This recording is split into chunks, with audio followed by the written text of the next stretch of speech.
should they determine that this is not the case, they must decide, as a starting point, whether they execute, suspend, or reject the payment.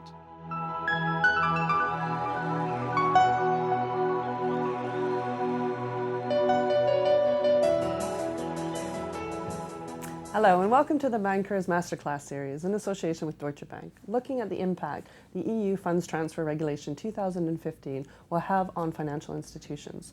I'm Joy Macknight, Deputy Editor of The Banker, and I'm joined by Stefan Fruschki, Head of Regulatory Management, Institutional Cash Management at Deutsche Bank.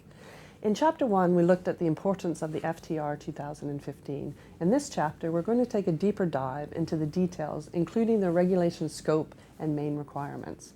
Thanks so much for joining us again, Stefan. Can you give me a bit of an example of the scope of the FTR 2015? So the FTR 2015 applies to transfer of funds in any currency that are either sent or received by a payment service provider established in the European Union or, to be a bit more precise, in the Union or the 3 additional countries of the European Economic Area, so Iceland, Liechtenstein, and Norway. From a regional perspective, it therefore applies only to payment service providers established here in Europe. So from that perspective, if you are established outside of the European Union or the EEA, you are not affected legally by the FTR 2015.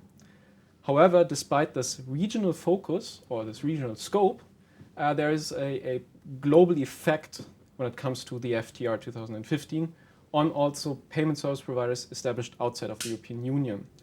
And that is when a payment service provider in the European Union or the EEA receives a payment transaction from outside of the EEA, it must check whether that information, that transfer contains certain information. And if it determines that that information is missing, it must actually challenge that. And that means it must decide as a starting point whether to execute, suspend, or reject the payment. And depending on this decision, it may also have to send a request for information to the non-EEA based payment service provider. So there you see that there is actually quite practically an effect on non-EEA based payment service providers, which is why our recommendation here really is that if you are located outside of the EEA, check whether your local law allows you to transmit with a payment transaction into the EEA the information as is required here when you are on the receiving side. And should this be a case, should your local law allow you to do so, we would really recommend that you do that so that there's not going to be any disruptions in the payment flow. Okay, but who does it really affect? Is it just financial institutions or is it also their clients? The FTR 2015 imposes obligations or requirements on its member states, regulators, and payment service providers, which is, in a nutshell, it's FIs sending or receiving payments. The FTR 2015 does not impose any obligations or responsibilities on customers, whether this is private customers or corporate customers.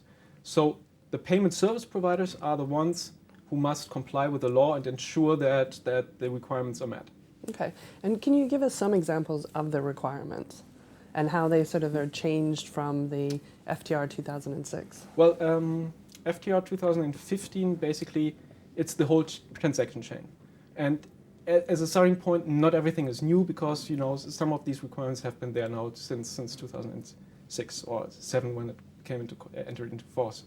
So it starts with the payment service provider of the payer. The payment service provider of the payer must ensure that certain regulatory required information on the payer and new on the payee is contained with a payment transaction. The payment service provider of the payer must ensure that when it comes to the information on the payer, that this information is correct. So it must verify whether it is really accurate, the information.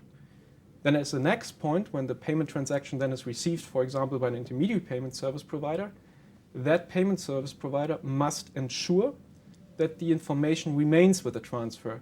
So here we enter into the problem when an intermediary payment service provider would like to switch that transaction into a payment system with technical limitations.